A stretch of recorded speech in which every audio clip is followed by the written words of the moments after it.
Yesterday, Senate Minority Leader Mitch McConnell actually reached out to Democrats and said, listen, I am now willing to make a deal to extend the debt limit to cover current spending through December, which would avoid, obviously, the massive default that the United States would experience if we hadn't raised the debt limit by, I think, October 18th or 19th. So, hey, thanks, McConnell, right? Well, we'll get into his sinister motives in just a moment. But before we even get to that, and honestly, before the Democrats have even fully agreed to this, we have to talk about Donald Trump, of course.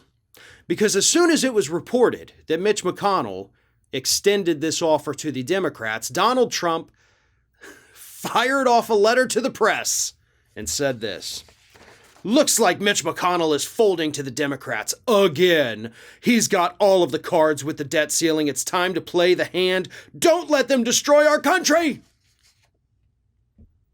Now, he sent that statement in an email to the press. See, this is the kind of thing that in the past he easily would have just tweeted it out, but he can't do that anymore.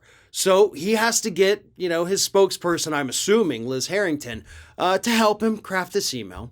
They send it to members of the press, and then they just sit there hoping that he actually gets reported on by the press. And of course they did. Donald Trump's furious, Mitch McConnell's caving again. But in reality, Mitch McConnell is not. It's actually much, much worse than that. What Mitch McConnell is doing is he is setting the stage for Democrats to fail. Not fail on the debt ceiling. The debt ceiling is going to happen.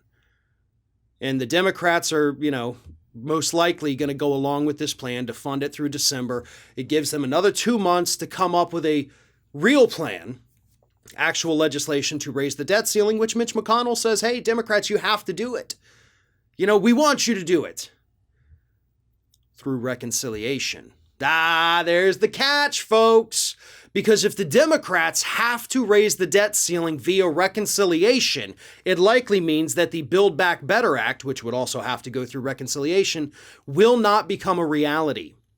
As we have explained multiple times in the past, and there's a bunch of articles out there trying to explain the reconciliation process. Each of them basically is different than the one before it, so it's hard to understand. But understand it this way. The party in charge can only use reconciliation a couple times per session. Democrats have one left. One. And they were hoping to use that on the Build Back Better Act. And if the Democrats do pass the Build Back Better Act, it increases their chances of being victorious in the 2022 midterms. They don't pass it, they can pretty much kiss control of the House, possibly the Senate, goodbye. And Mitch McConnell knows that. So he is setting them up to where they have to raise the debt limit by December, but he's going to make them do it through reconciliation. It's basically, I like to describe it as you have your genie and you get your 3 wishes and you don't get any more than that. And the Democrats have used up their first couple of wishes here. They've got one left and they wanted to use it on something big to help American people. And Mitch McConnell is sitting here saying, no, I'm going to make you use your last wish to raise the debt limit. It's vile. It's deceptive. Nobody else has picked up on this for some reason, which is driving me crazy. But that's what's happening here. McConnell is sabotaging Democrats, and nobody in the press even sees that it's happening. They'd rather talk about, Donald Trump is furious at Mitch McConnell. Donald Trump should be kissing Mitch McConnell's ass. Because Mitch McConnell's an evil bastard. But he's also one of the smartest strategists sitting in Washington, D.C. today. And it pains me to say that, but it's not untrue.